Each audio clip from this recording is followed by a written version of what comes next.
on satellite, on Freeview, on cable, on radio, on mobile, on the web and around the world.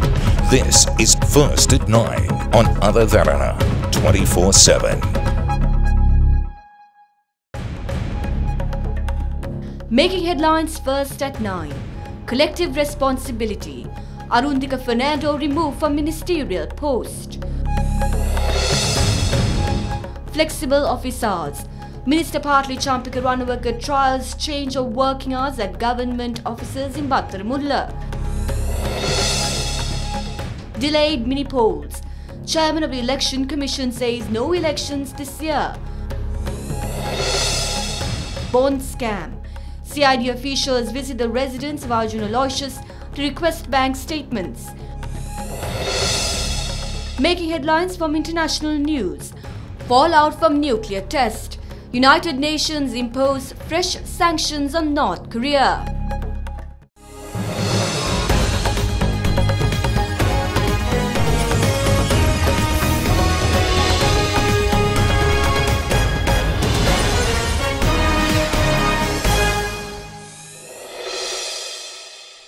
Bringing you news from home and across the world. This is First at 9 on Other Derana 24/7. Good evening, I'm Katharina Chang. On your top story tonight, Arundhika Fernando was removed from his post of Deputy Minister of Tourism Development and Christian Religious Affairs with immediate effect today.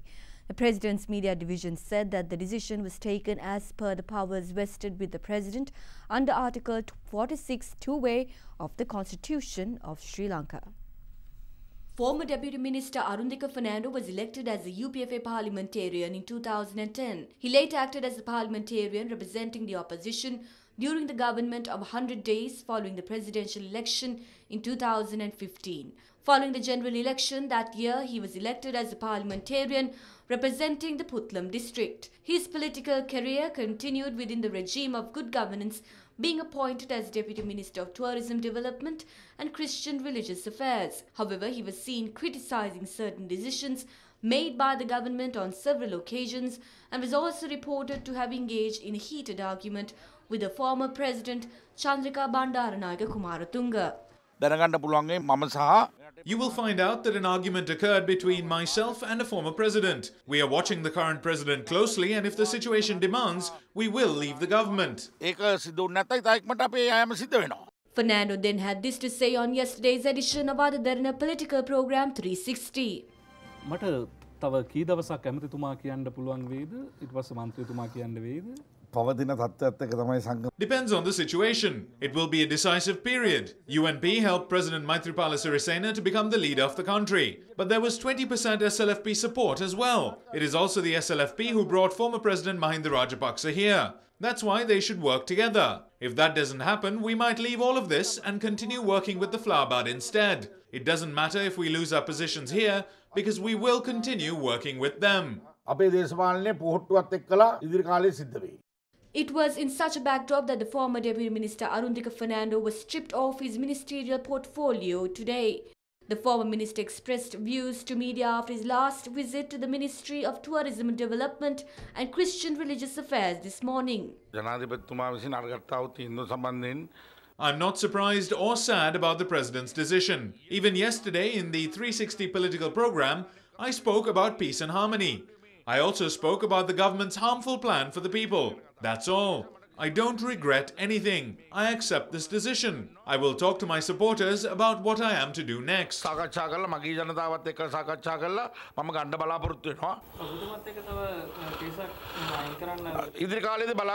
You will be able to see that in the future. The situation will arise when the tenure of this government comes to an end soon. I request all of you to oppose the 20th Amendment. I ask my fellow SLFP parliamentarians to work in a straightforward manner.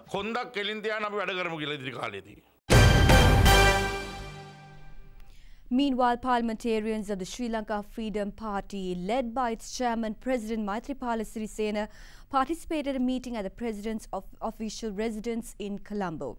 Now, the First at 9 correspondent at the location reported that the meeting, which began at 8 p.m, was concluded a short while ago. Internal party sources noted that the future activities of the Sri Lanka Freedom Party as well as the 20th Amendment to the Constitution were discussed. The debate on the 20th Amendment is scheduled to be held on the 20th of this month, and it is also due to be passed on the same day.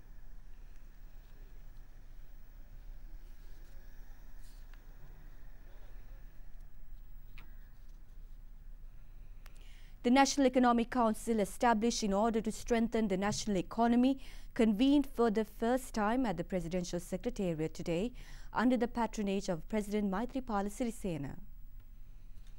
The National Economic Council was attended by Prime Minister Ranil Wickremesinghe and Ministers Mangala Samarawira, Sarath Amunagama and Susil Premajayantha. Addressing the gathering, President Maithripala Sirisena stated that the primary responsibility of the National Economic Council is to take decisions giving prominence to the fields of domestic agriculture and industry.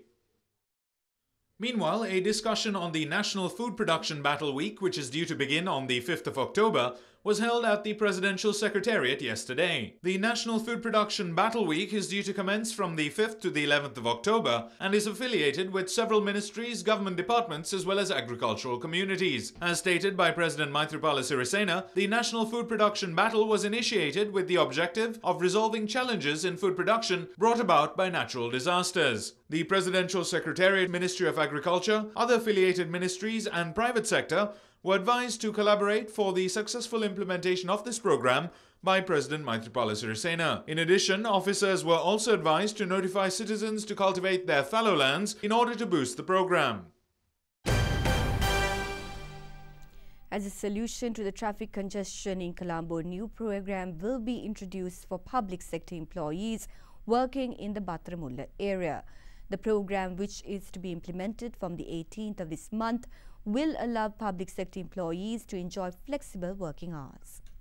Our next step is to make some changes to office hours only in the Battaramulla area. This is a pilot project similar to the one we carried out in Rajagiriya. There are 41 government institutions in this area with at least 6,000 employees. We have recognized the time period between 9:15 a.m. and 3:15 p.m. to be core hours. We will analyze the results of the project and try to implement it in Colombo as well as in other parts of the country.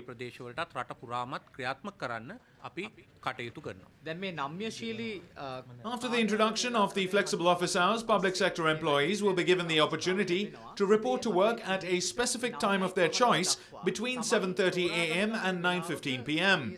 They can come to an agreement on the time with their supervisors. They would have to complete their working hours of 7 hours and 45 minutes before they conclude work for the day. This circular doesn't make it compulsory for government officials to follow it through, which means if a supervisor thinks it would be a hindrance for work to follow this project, then they don't have to implement it in their institution.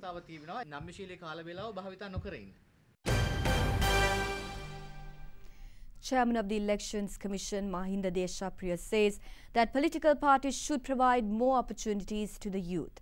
He made these remarks after a discussion held with representatives of the Sri Lanka Youth Parliament today.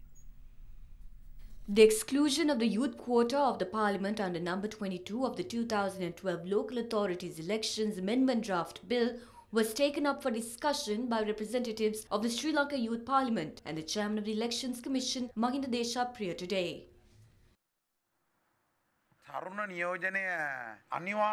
The quota allocated for youth in 1991 was changed in 2012. We thought the quota will be made compulsory in 2017. However, that has not been done. We believe that all political parties should allocate more than 30% of the election candidate list for youth below the age of 35.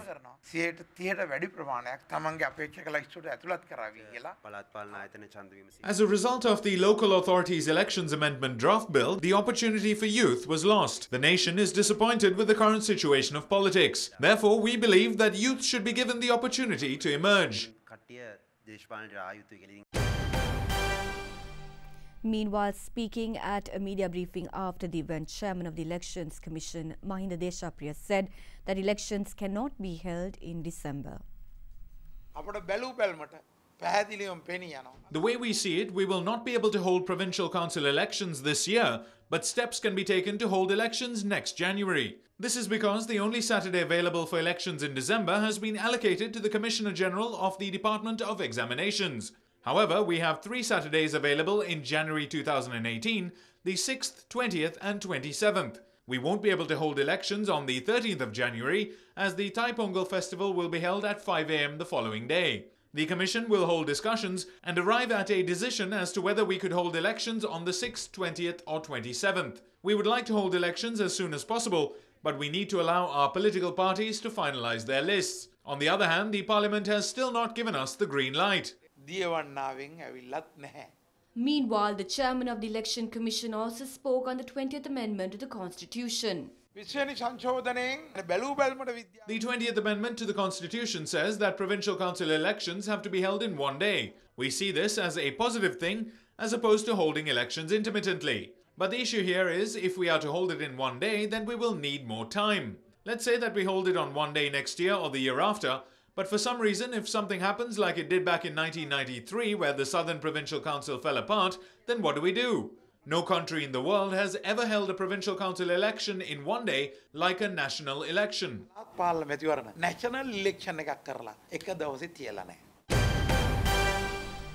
Former chairman of the Sri Lanka Medical Council, Professor Carlo Fonseca, visited former Presidential Secretary Lalit Weeratunga and former Director General of the Telecommunications Regulatory Commission, Anusha Palpita, at the prison hospital today.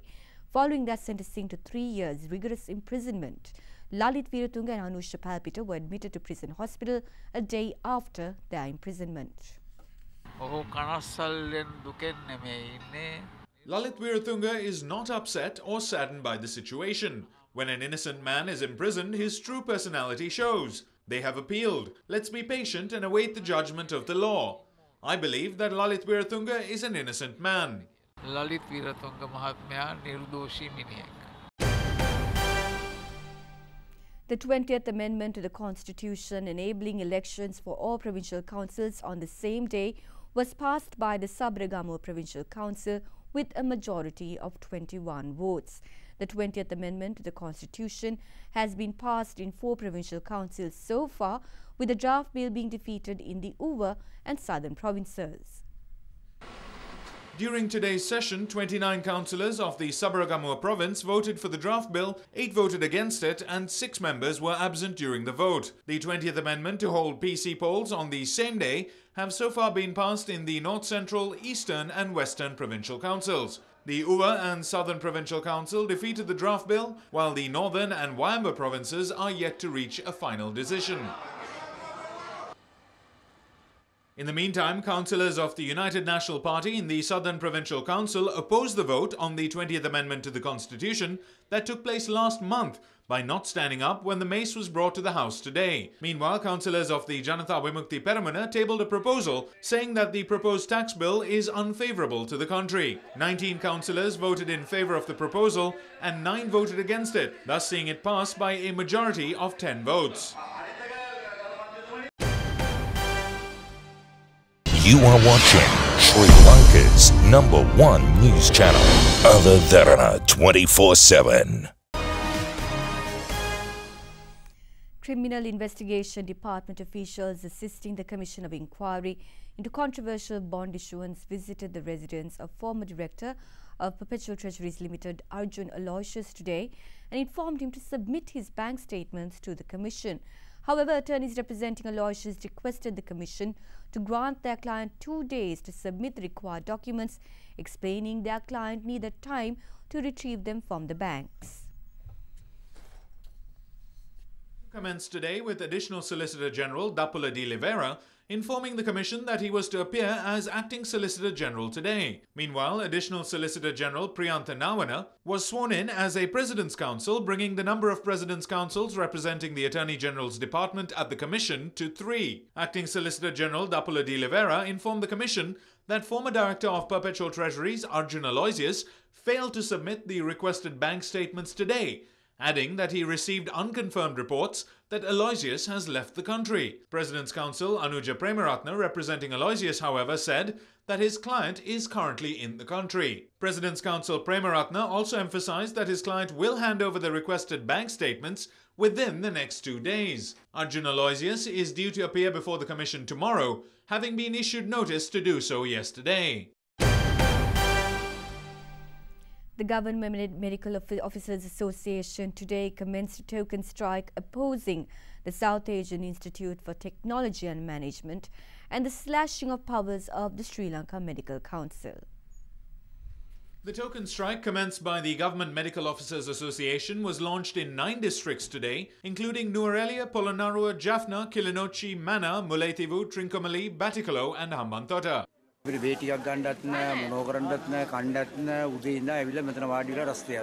strike will be launched in Vavuniya, Matale, Ampara, Badulla, Monaragala and Mathura districts tomorrow.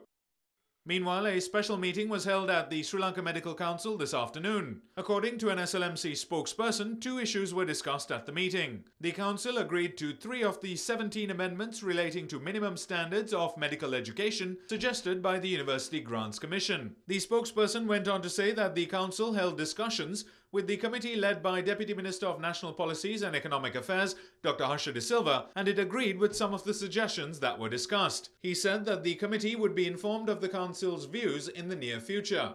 Meanwhile, the Medical Faculty Students Action Committee engaged in a protest in front of the Sri Lanka Medical Council today. The Students Action Committee voiced its opposition to the report handed over by the committee to resolve the CITEM issue, headed by Deputy Minister De Silva, and the Secretary of the GMOA also expressed his views. If this committee brings a suggestion that demeans the Medical Council, GMOA will take severe action. If a solution will not be given before the 15th of this month, severe trade action will be taken.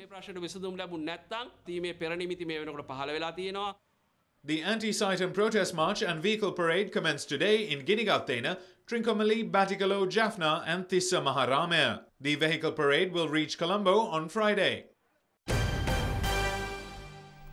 The launch of William Red, a collection of children's stories by Ramit Thirasekara, was held recently. The collection revolves around an 11-year-old character called William and his friends who are known as the Blood Brothers.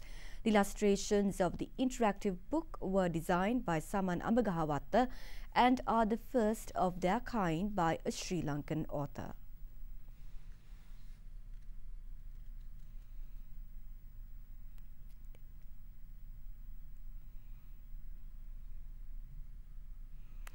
Police today recorded a statement from UPFA parliamentarian Bandula Gunawardena over allegations he made in June on the printing of lottery tickets. The National Lotteries Board, as well as the former subject minister, denied the MP's allegation, saying that it was only an impression of the artwork, not the original, of the Govisata ticket that MP Bandula Gunawardena showed to the media. Let's now take a look at other stories making news across Sri Lanka.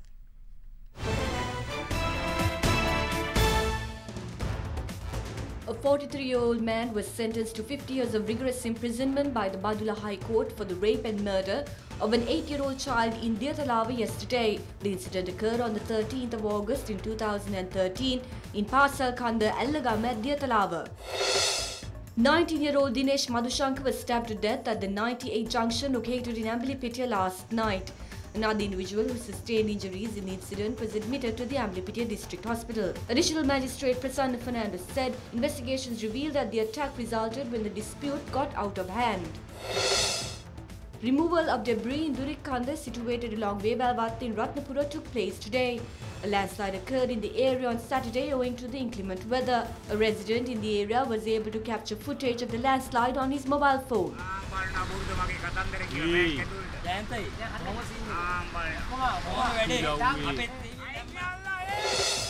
The closing ceremony of the CCC Line Bicycle Parade was held at Independence Square yesterday. The event was held to raise awareness on suicide prevention while launching a 1333 helpline between 9 AM and 9 PM free of charge for those who require counselling. You are watching Sri Lanka's premier news channel, Other Derana 24/7.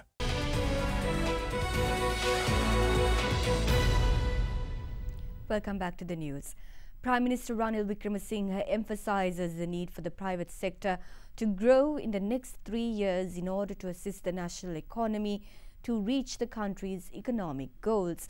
He made the remarks addressing the SIMA Business Leaders Summit 2017 in Colombo yesterday. Organised under the theme of What's Next, the Changing Business Landscape, SEMA Business Leaders Summit 2017 was held for the third consecutive year in Colombo. The event features global leaders on a range of contemporary issues that are shaping the business landscape, and this year's discussion focused on technology and business innovation. What the government can do is to create the framework. It's for you all to decide how you innovate, how you use technology, and how you develop. Our debt has been stabilized, and we are working to strengthen our revenues so that we can increase our spending on core areas, reduce the debt, also make Sri Lanka attractive to international investors, and create certainty in the Sri Lankan economy. We are reforming the state-owned enterprises. There has been a new Inland Revenue Act with new incentives, which will give you as much as 200 to 300% depreciation. A new Foreign Exchange Act, repealing the Exchange Control Act, where the highest debt servicing payments are coming in the next 2 years. And where does growth come? We have changed the total policy, putting the responsibility on all you ladies and gentlemen here and the others in the private sector. Go for growth. So we are now looking how can we unleash the potential of the Sri Lankan entrepreneur. But having said this, of what we are going to do in the next 3 years for growth, we want you all to expand. This is the last chance we have. So the private sector and the public sector has to get together. Moody's Investor Services said that Sri Lanka's newly revised Inland Revenue Act will augment the country's very low level of government revenue by replacing the existing law with a more efficient, modern and broad-based tax framework. Releasing a statement recently, Vice President of the Sovereign Risk Group of Moody's Investors Service, William Foster, said that the implementation of revenue reforms that foster long-term fiscal consolidation will be critical to shoring up Sri Lanka's credit profile, which is weighed down by the country's large debt burden and relatively weak debt affordability.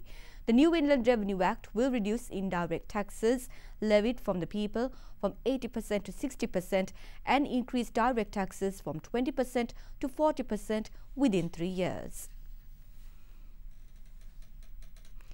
Colombo stocks closed slightly higher today, with the all-share price index gaining 5 points to end at 6,377 at 2.03 billion rupees. Market turnover was at its highest since the 23rd of June and well above this year's daily average of 863 million rupees. We now cross over to Imesh Fernando at the Colombo Stock Exchange. S&P Sri Lanka 20 index lost 12.35 points to close at 3,660.15. The market capitalization at the end of the day was 2,892.08 billion rupees. Today's foreign purchases were 566.47 million rupees and foreign sales were 722.08 billion rupees. There were 8 crossings today and the crossing turnover was 1.41 billion rupees.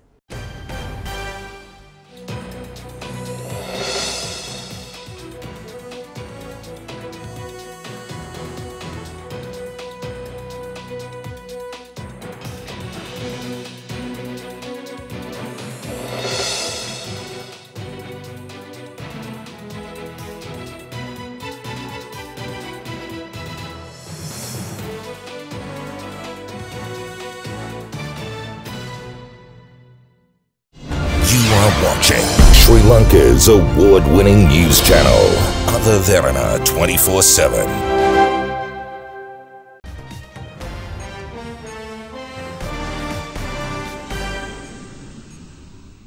The United Nations imposed a fresh round of sanctions on North Korea yesterday, following its 6th and largest nuclear test. The measures restrict oil imports and ban textile exports in an attempt to starve the increasingly isolated state of fuel and income for its weapon program. The US had originally proposed harsher sanctions, including a total ban on oil imports, but the vote was passed unanimously after Pyongyang's allies Russia and China agreed to reduce measures. The new sanctions agreed by the UN include limits on import of crude oil and oil products, which are supplied mostly by China, a ban on exports of textiles, which are Pyongyang's second biggest export, worth over $700 million a year, and a ban on new visas for North Korean overseas workers, which is estimated to cut off $500 million of tax revenue per year. A proposed asset freeze and travel ban on North Korean leader Kim Jong-un, however, were dropped. Let's take a look at some other stories making headlines across the world. Insolvent German airline Air Berlin said around 100 flight cancellations caused today by large numbers of pilots calling in sick were threatening its existence and hurting its chances of saving jobs as it seeks investors for parts of the business. The airline said around 200 pilots, mainly captains, had called in sick as hundreds of stranded passengers crowded the departures terminal at Berlin's Tegel Airport. Union Vereinigung Cockpit said in a statement it was surprised by the absences and that it had not called on its members to call in sick. Meanwhile, Norway's Conservative Prime Minister Erna Solberg declared victory today after a parliamentary election, narrowly defeating a Labour-led opposition with her promises of steady management of the oil-dependent economy. The win is historic for Solberg because no Conservative-led government has retained power in an election in Norway since 1985. You are watching Sri Lanka's trusted news brand, Other Derana 24/7.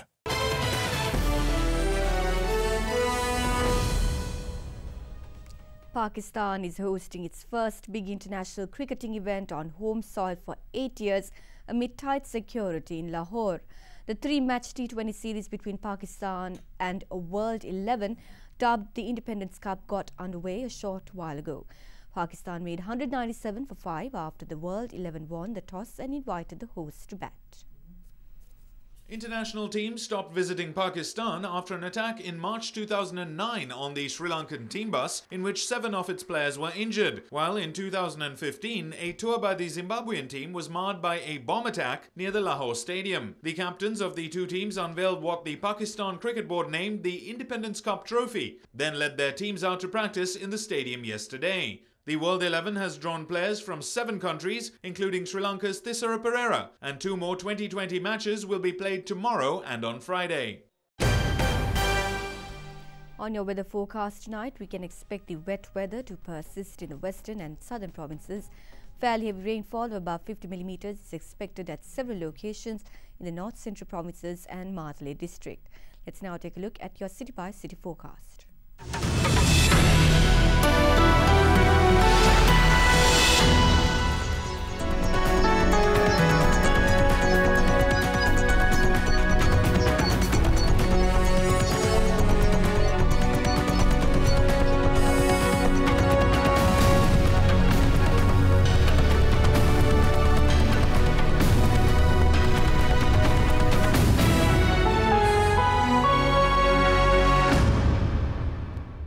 And before we go, we'd like to take you to Hawaii, where the world's most active volcano, Kilauea, sends streams of lava rolling down a 30-foot cone. The eruption, dubbed 61G by the US Geological Survey, began in early 2016, and its flows have been entering the ocean nearby since summer that year. Thank you for joining us. Have a pleasant evening.